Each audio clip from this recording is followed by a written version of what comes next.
Chapter 1. There is no one left. When Mary Lennox was sent to Misselthwaite Manor to live with her uncle, everybody said she was the most disagreeable-looking child ever seen. It was true, too. She had a little thin face and a little thin body, thin light hair and a sour expression. Her hair was yellow, and her face was yellow because she had been born in India and had always been ill in one way or another. Her father had held a position under the English government and had always been busy and ill himself. And her mother had been a great beauty who cared only to go to parties and amuse herself with gay people.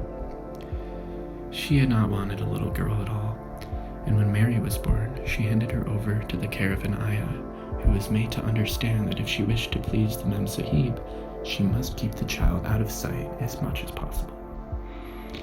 So when she was a sickly, fretful, ugly little baby, she was kept out of the way. And when she became a sickly, fretful, toddling thing, she was kept out of the way also. She never remembered seeing familiarly anything but the dark faces of her ayah and the other native servants, and as they always obeyed her and gave her her own way in everything, because the Mem Sahib would be angry if she was disturbed by her crying, by the time she was 6 years old, she was as tyrannical and selfish a little pig as ever lived. The young English governess who came to teach her to read and write disliked her so much that she gave up her place in 3 months. And when other governesses came to try to fill it, they always went away in a shorter time than the first one. So if Mary had not chosen to really want to know how to read books, she would never have learned her letters at all. One frightfully hot morning, when she was about 9 years old, she awakened feeling very cross, and she became crosser still when she saw that the servant who stood by her bedside was not her ayah. "Why did you come?" she said to the strange woman. "I will not let you stay. Send my ayah to me." The woman looked frightened, but she only stammered that the ayah could not come, and when Mary threw herself into a passion and beat and kicked her, she looked only more frightened and repeated that it was not possible for the ayah to come to Missy Sahib. There was something mysterious in the air that morning. Nothing was done in its regular order, and several of the native servants seemed missing, while those whom Mary saw slunk or hurried about with ashy and scared faces. But no one would tell her anything, and her ayah did not come. She was actually left alone as the morning went on, and at last she wandered out into the garden and began to play by herself under a tree near the veranda. She pretended that she was making a flower bed, and she stuck big scarlet hibiscus blossoms into little heaps of earth, all the time growing more and more angry and muttering to herself the things she would say and the names she would call Sadie when she returned. "Pig, pig, daughter of pigs," she said, because to call a native a pig is the worst insult of all. She was grinding her teeth and saying this over and over again when she heard her mother come out on the veranda with someone. She was with a fair young man, and they stood talking together in low, strange voices. Mary knew the fair young man who looked like a boy. She had heard that he was a very young officer who had just come from England. The child stared at him, but she stared most at her mother. She always did this when she had a chance to see her, because the Mem Sahib, Mary used to call her that oftener than anything else, was such a tall, slim, pretty person, and wore such lovely clothes. Her hair was like curly silk, and she had a delicate little nose which seemed to be disdaining things, and she had large, laughing eyes. All her clothes were thin and floating, and Mary said they were full of lace. They looked fuller of lace than ever this morning, but her eyes were not laughing at all. They were large and scared, and lifted imploringly to the fair officer's face. "Is it so very bad? Oh, is it?" Mary heard her say. "Awfully," the young man answered in a trembling voice. "Awfully, Mrs. Lennox. You ought to have gone to the hills 2 weeks ago." The Mem Sahib wrung her hands. "Oh, I know I ought," she cried. "I only stayed to go to that silly dinner party. What a fool I was." At that very moment, such a loud sound of wailing broke out from the servants' quarters that she clutched the young man's arm, and Mary stood shivering from head to toe. The wailing grew wilder and wilder. "What is it? What is it?" Mrs. Lennox gasped. "Someone has died," answered the boy officer. "You did not say it had broken out among your servants." "I do not know," the Memsahib cried. Come with me, come with me." And she turned and ran into the house.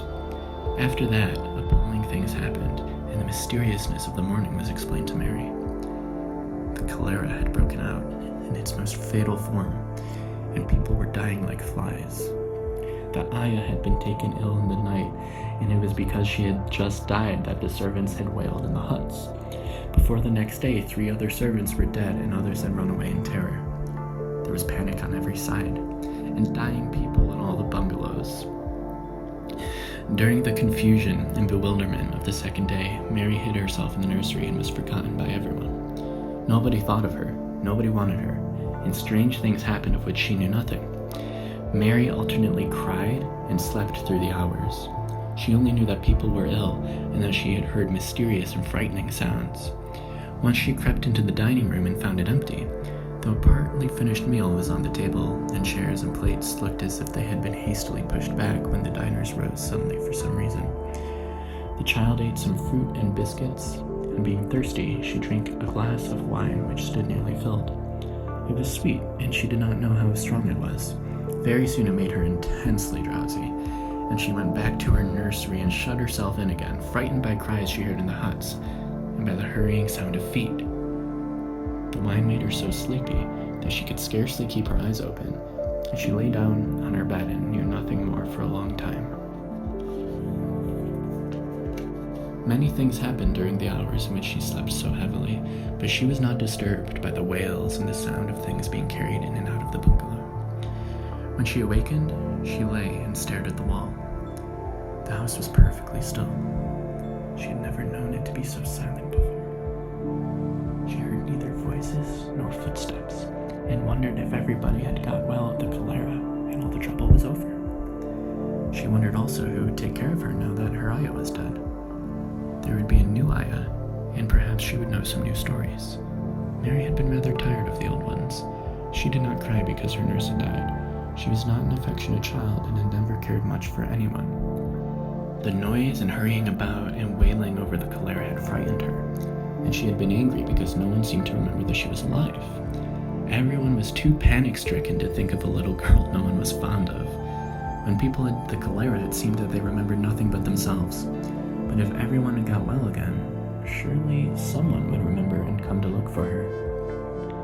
But no one came, and as she lay waiting, the house seemed to grow more and more silent.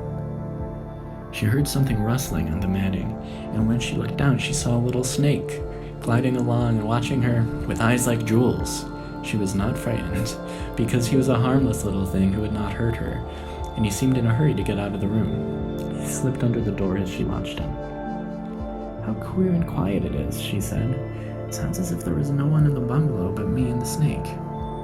Almost the next minute, she heard footsteps in the compound, and then on the veranda. They were men's footsteps, and the men entered the bungalow and talked in low voices. No one went to meet or speak to them, and they seemed to open doors and look into rooms. "What desolation," she heard one voice say. "That pretty, pretty woman. I suppose the child, too. I had heard there was a child, but no one ever saw her." Mary was standing in the middle of the nursery when they opened the door a few minutes later.